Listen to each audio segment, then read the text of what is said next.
That's phenomenal. You want me to pick you up? I've been doing that for a while. What time you want me to pick you up? I just started.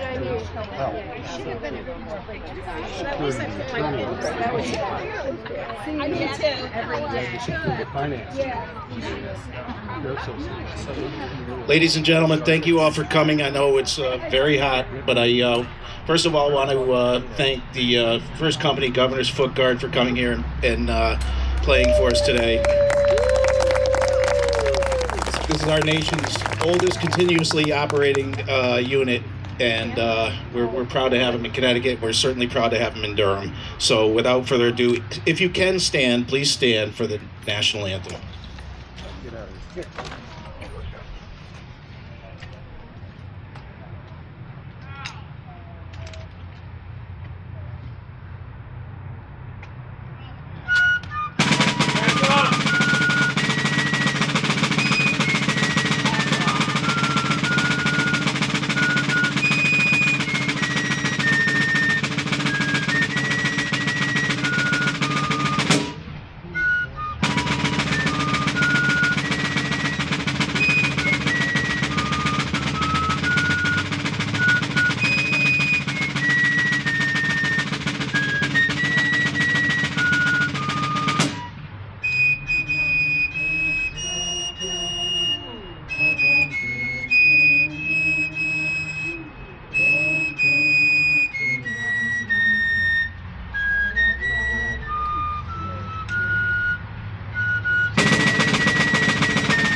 Thank you very much, and thanks again for showing it in this hot weather. I appreciate you all taking your time to participate in this event. It was put together by the town's America250, chaired by Sarah Atwell. So thank you, Sarah, for putting all this together.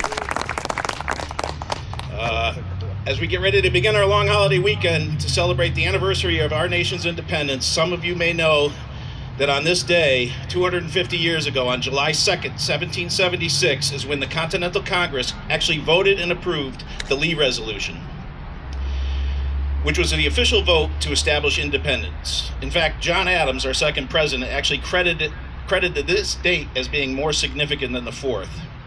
The 4th was the date the Declaration was approved and the document was signed.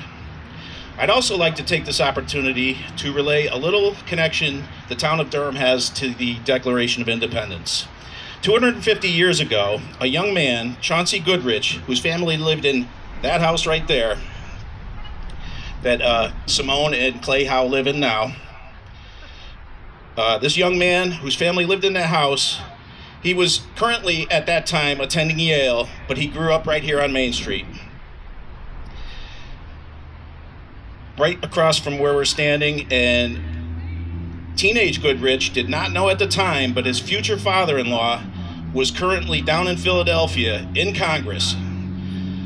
Chauncey was destined to marry Oliver Wolcott's daughter, Mary Ann. Wolcott was a signer of the Declaration of Independence from the state of Connecticut, and interestingly, our native son, Chauncey Goodrich, would go on to have a distinguished career serving in the United States, as a United States Senator from Connecticut, a United States Representative, Lieutenant Governor, Mayor of Hartford, and a member of the Connecticut General Assembly. Moreover, his brother, Elizur Goodrich, who also grew up in Durham, would go on to serve in Congress as well. Also became the mayor of New Haven and served in the Connecticut Supreme Court. So there's your little history lesson, thanks to my historian son, Brendan. Thank you for that nugget. And now, back to the First Company Governor's Foot Guard.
Now I'd like to introduce our America250 chairman, Sarah Atwell.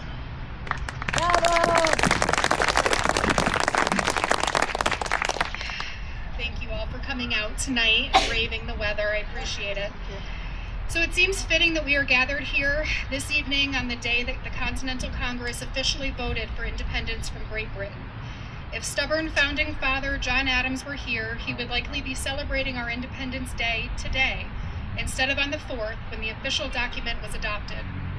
On July 3rd, 1776, he wrote to his wife Abigail that, quote, "the second day of July, 1776, will be the most memorable epoch in the history of America." He then predicted how it would be celebrated by generations to come as a great anniversary festival with parades, games, guns, bells, and bonfires. While we won't be celebrating with nearly that much excitement today, residents of Durham have had some exciting celebrations in the past with parades and picnics right here on the green. On a July 4th afternoon in 1893, residents gathered on the green where a cannon had been set off at intervals throughout the day, ending in the entire piece exploding, sending fragments through the Reverend Smith house on Maple Avenue.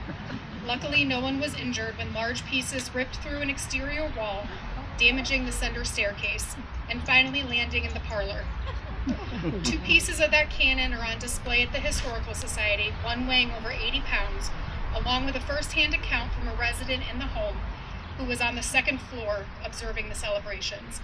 The Historical Society will be open after this. We have America250 merchandise for fundraising for sale as well. So you're welcome to head over and visit with us. As we reflect on what July 4th might mean to each of us, I encourage you to focus on celebrating our local community and the contributions of this town to the greater good. Whether we are extensions of previous generations in Durham or new to town, we know how special Durham is. We can focus on committing ourselves to improving our local community, and if there is one thing that Durham does well, it's volunteering. Earlier this year, the Durham and Middlefield 250 committees teamed up to promote a district-wide essay and art contest. We are joined this evening by Kaiya, Ayotte, and Ainsley, Ulstad, who will be reading their winning essays. Can you both come up?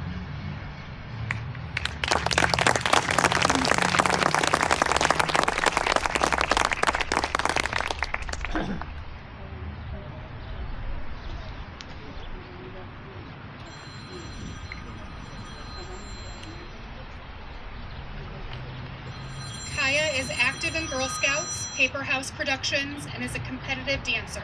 So please welcome me in welcoming her.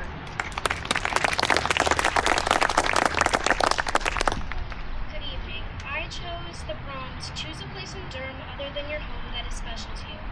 Describe the place and explain why it matters to you. I chose to write about the Durham Public Library. Did you know that the Durham Library has been open and serving our community for almost 300 years? The library helps our whole community in so many ways, giving us the resources we need. I have chosen to write about the Durham Public Library because I really enjoy it and enjoy going there. Our library traces back to 1773, where it was the Durham Book Company. The library, as we know, was established in 1894 and now has over 51,000 books, audiobooks, magazines, CDs, and DVDs for you to check out. The Kids and Teens librarians are Alex Quaz and Kristen Selepke. Some of the librarians you may also see are Julie Ryo, the Adult Services Librarian, and Patty DeBree-Golden, an assistant, and Elizabeth French, a circulation assistant. The library hosts programs such as half-day hangouts so the middle schoolers have a chance to walk there and be included after school. My friends and I go to many activities like the book clubs, escape rooms, or craft nights. At the library, there are rooms that have so many books, but they also have things to keep you entertained and busy, such as scavenger hunts and coloring sheets. There are 2 meeting rooms and studying rooms for you to use, as well as 6 public access computers. If you don't have access to a computer at home, like many seniors, you can use the library's computers. They always have fun ways to get you engaged in their reading, like summer reading program, where you get a bead every day you read, then you have a custom read bead necklace. There is also a kids tag sale, usually in mid-July, for kids and teens to profit from things they want to get rid of, such as things they may not like or don't fit anymore. They also also have events and programs for adults like open mic night where you can share one of your poems or just go to listen.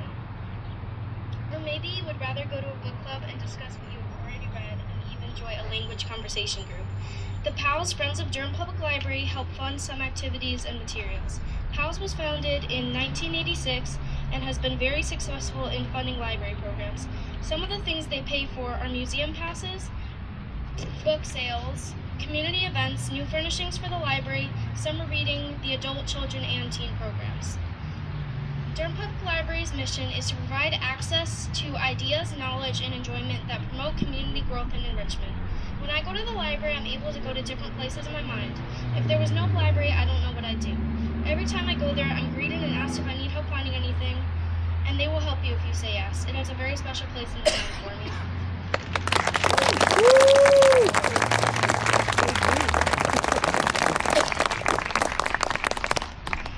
Ainsley is the oldest of 4 children. She loves to read, dance, ballet, and babysit. I'd also like to wish you a happy birthday tomorrow. And I hope that you have a wonderful day. Maybe it'll be a little bit cooler. So please join me in welcoming Ainsley.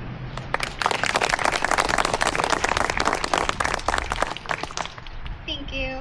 I am Ainsley Ulstad, and I will be reading A Special Connection, written by me. A river flows smooth and calm around quick turns and small marshes. Then it runs through the town just west of it, and under the bridge it goes. It's funny to think of it, but a bridge and a river can have a special connection. Without the river, there would be no bridge, and without the bridge, there would be no knowing of what is on the other side. Rivers provide so much life and vegetation to our ecosystem, but they also divide things such as people and land. This is where the rivers come in. No, this is where the bridge comes in. Bridges are a way to peacefully protect both communities and rivers from harm. They also connect people through their history, significance, and the fact that they can get you where you need to go. Millbridge is a wonderful example of this because of the vast amount of times I pass over it. It also has some special history that dates back to the 19th century, where it was carefully crafted. Lastly, Millbridge stands over Allen Brook, a beautiful river that flows right through Durham, contributing to the town's character and adding a bit of beauty as you pass by. Hersig Brook, a calm, peaceful stream with winding riverbanks and rich history, was home to an early farming community off the Coggachog River. Today, Hersig Brook lies near Allenbrook Park, where it serves as a play space for all those adventurous minds willing to explore, like me. I come to Allenbrook Park fairly often for Little League games, community events, and school projects, and each time I go, I feel a special connection to the brook behind the fields. I never forget to explore new parts of it, splash around in its waters, or just sit and admire its beauty. Hersig Brook is a truly beautiful place, with the way the sun shines down on its waters, turning them a mix of gold, gray, and teal colors. The flow and trickle of the water runs quickly through the rocks, contributing to Durham by supporting recreation, infrastructure, flood management, and ecological stability. I hope that in the future we will all continue to have respect and love for Hersig Brook because it holds a special place in my heart. Fowler Brook is a quick running river with colorful rocks and clay along its banks. It was named after the Fowler family and stands to represent the Fowlers who played a part in the development of Durham. But even before that, it served as a vital resource for agriculture, domestic use, and milling. Now, why am I talking about this random stream? Glad you asked. Well, this stream runs right by my house. On a warm, clear day, you can find me and my siblings hard at work creating, exploring, and digging up abandoned artifacts by that river. We seem to have a landfill nearby, and we like to spend our time unearthing treasures, keeping the goods and throwing the rest away.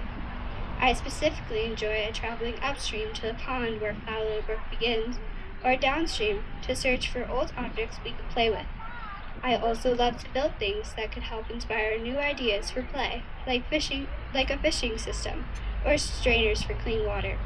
Fowler Brook has some sections slow and calm, others rushing so fast they could whisk you off your feet. But whether it has sticky mud and worms, or bright yellow flowers and frogs, Fowler Brook will forever hold a special place in my heart. and as long as we continue to show love and respect to this brook, it will continue bringing joy to those adventurous creators like me. There is connection all around us. Our wires connect to our houses, our hearts connect to our veins, and all the rivers connect. Just like how Allen Brook, Persig Brook, and Fowler Brook all connect and flow under Mill Bridge together. All these rivers have different history, significance, and purpose, but they all can connect.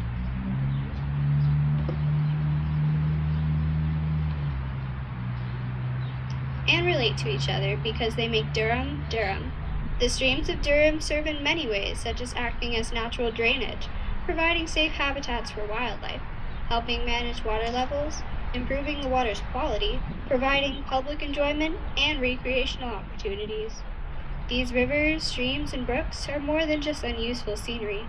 They are beautiful parts of Durham that can't go unnoticed. So we should always remember to protect them and to try learning from them by connecting with others and being the helpful hand someone may need.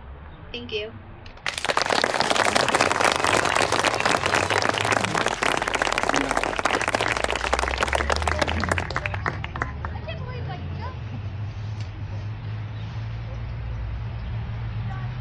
Thank you. Those were lovely essays. That were really well done. And I just want to, before Sarah Atwell, for those that don't know, she's a daughter of the American Revolution, and her ancestry goes back to the American Revolution. So her family has been serving this town for 200 or probably over 250 years, which is pretty incredible. We're very lucky to have her, and if you could see the amount of hard work she puts behind this committee, it's nothing short of amazing and incredible. So thank you so much, Sarah.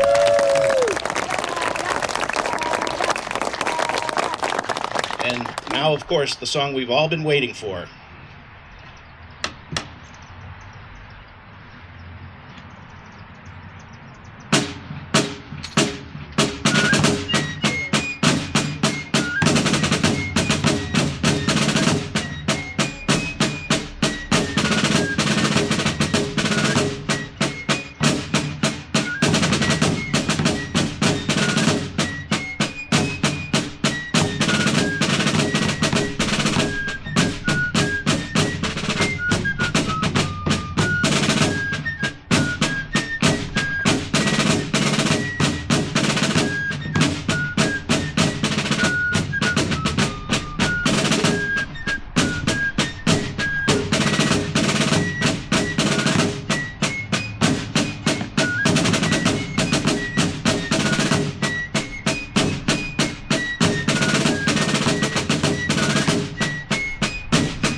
I would like to now introduce Norm Hicks, one of our committee members for Durham 250, to come up and read a potentially abridged version of the Declaration so that we do not have to sit here and sweat it out much longer.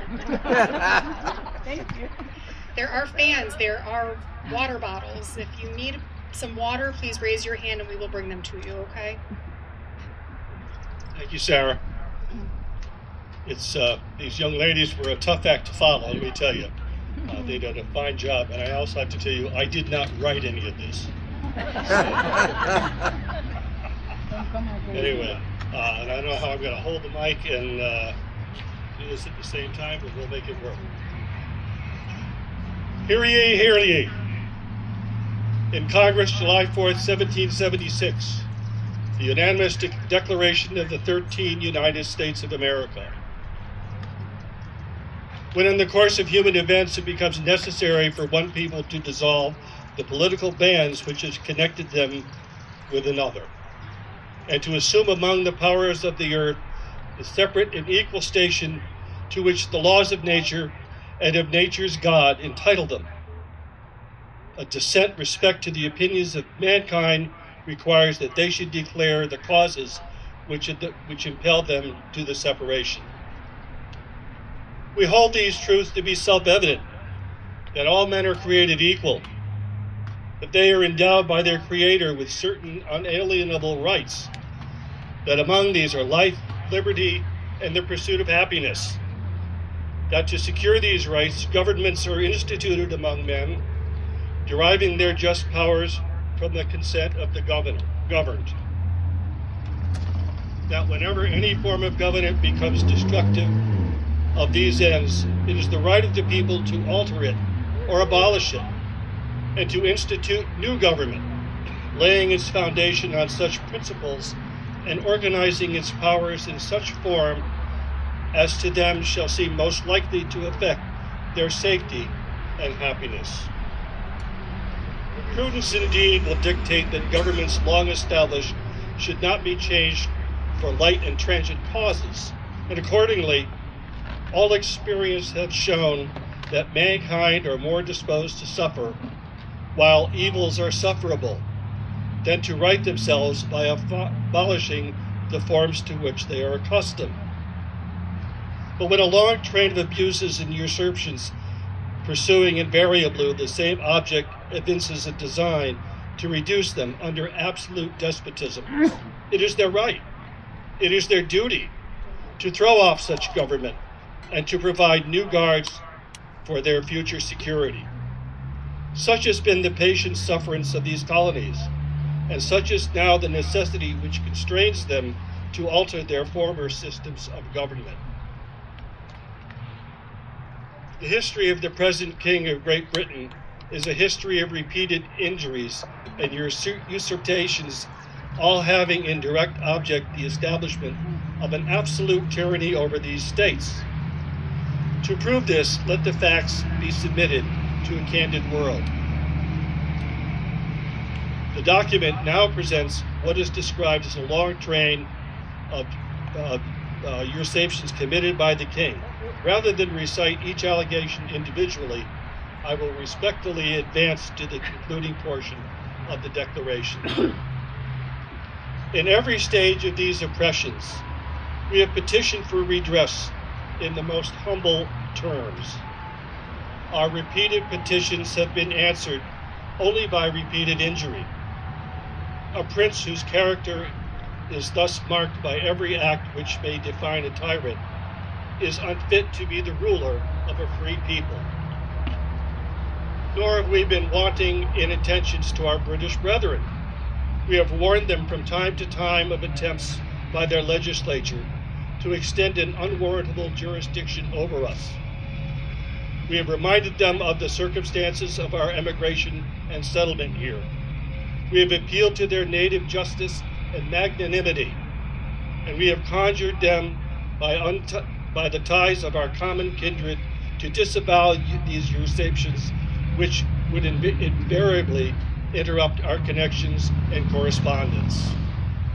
They too have been adept to the voice of justice and consanguinity.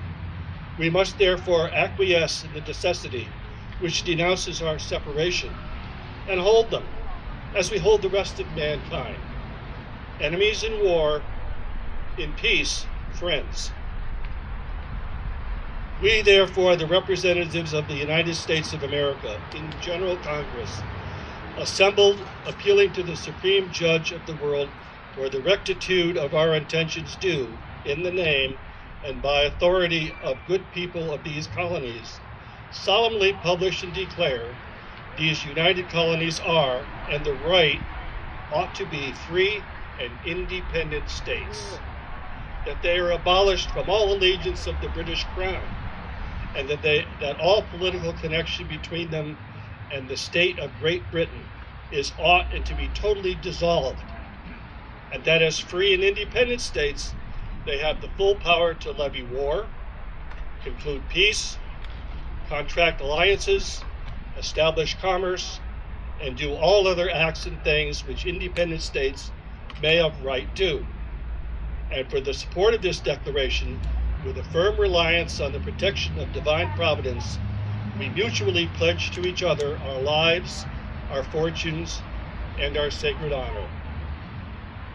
Signed from the state of Connecticut, Roger Sherman, Samuel Huntington, William Williams, and Oliver Wolcott.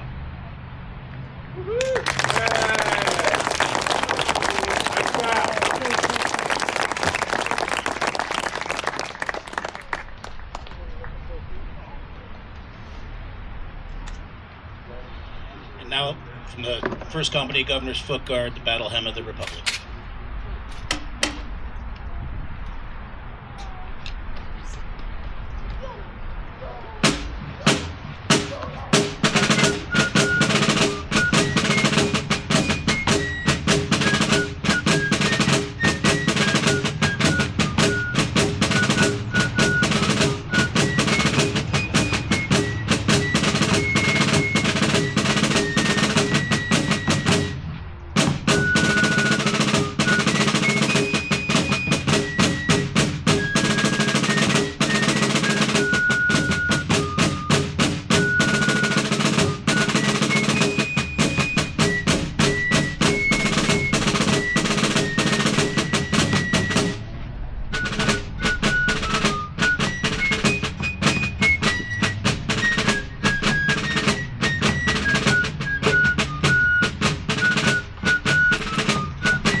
Thank you again, First Company Governor's Foot Guard, and thank you everybody for coming. On this picnic table over here, there's a time capsule that's going to be committed. The contents of it are kind of spread out on the table for now, and just a little note about the box itself. Craig Bradnini, who's a teacher of wood shop up at Coggins, him and his students put it together, but the plank itself was donated by the Faustini family, Gene and Phil, who tragically lost their home this past December. It was a 1733, the Parsons house on Middlefield Road, and there was a salvageable American chestnut plank that was used, and Craig and his students did a wonderful job building it. I don't see the Faustinis here, but they did relate to me that they were very happy that was able to be salvaged and put together, and the entire history of the home, which has ties to colonial Durham and the founders of Durham, and through even in the 19th century.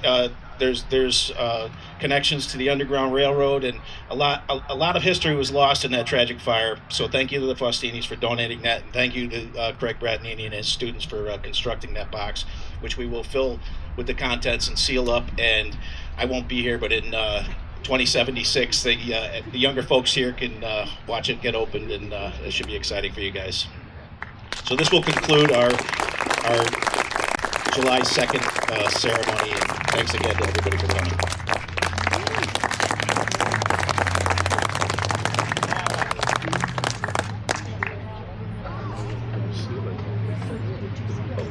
Yeah.